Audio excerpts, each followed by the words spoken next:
તો હવે નજર કરીએ વિગતવાર સમાચાર પર। તો જૂનાગઢના ગિરનાર પર દારૂ અને નોનવેજની પાર્ટીનો મામલાને લઈને અંબાજી મંદિરમાં આરોપીએ ગેરકાયદે રીતે પ્રવેશ કર્યો હતો, જેમાં 2 સગીર સહિત કુલ 6 શખ્સોની સંડોવણી સામે આવી છે। પોલીસ ફરિયાદ દાખલ કરવા કલેક્ટર દ્વારા આદેશ આપવામાં આવ્યો છે। સીડી મારફતે દારૂ અને નોનવેજ લઈ જવામાં આવ્યું હતું। દારૂ અને નોનવેજની પાર્ટીના મામલાને લઈને આરોપીઓ વિરુદ્ધ દાખલ થઈ છે પોલીસ ફરિયાદ દાખલ કરવામાં આવી છે।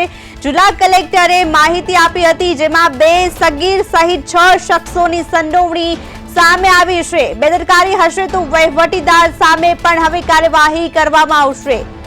તો જૂનાગઢમાં દારૂ અને નોનવેજ પાર્ટીને લઈને આરોપી વિરુદ્ધ હવે પોલીસ ફરિયાદ દાખલ થશે। જિલ્લા કલેક્ટરે માહિતી આપી હતી, જેમાં 6 લોકોની સંડોવણી સામે આવી છે।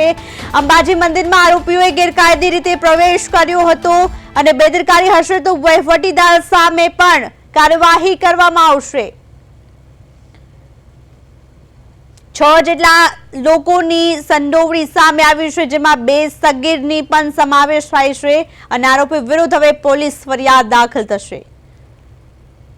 આમાં મુખ્ય જે વ્યક્તિ જોવા જઈએ તો અભિષેક ચૌહાણ જે છે, એ જે મુખ્ય પૂજારી છે મંદિરના, એક કિશોરસિંહ ચૌહાણ એમના દીકરા, એ લગભગ 1 અઠવાડિયા આ ઘટનાથી એના 1 અઠવાડિયા પહેલાંથી ત્યાં હતા અને બાકીના જે લોકો છે એ એમના મિત્ર તરીકેની ઓળખ આપી રહ્યા છે। જે છગનભાઈ ડાભી છે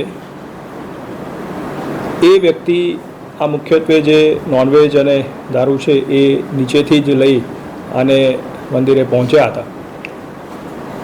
એક સગીર છે એ સવારે 10 વાગે પહોંચ્યા હતા અને અભિષેક તો 1 અઠવાડિયાથી ત્યાં હતા અને બાકીના લોકો જે છે એ સીડીઓ મારફતે મંદિરમાં રાત્રે લગભગ 8:30 વાગે આસપાસ પહોંચ્યા અને ત્યાં જે મંદિરનું જે ગોખ છે એના આગળના ભાગમાં એ લોકોએ તે રાત્રિ દરમિયાન દારૂનું સેવન કર્યું અને ત્યારબાદ લગભગ 2 કલાક બાદ એ લોકોએ મંદિરના જે ભંડારા છે એની અંદર જે નોનવેજ આરોગ્ય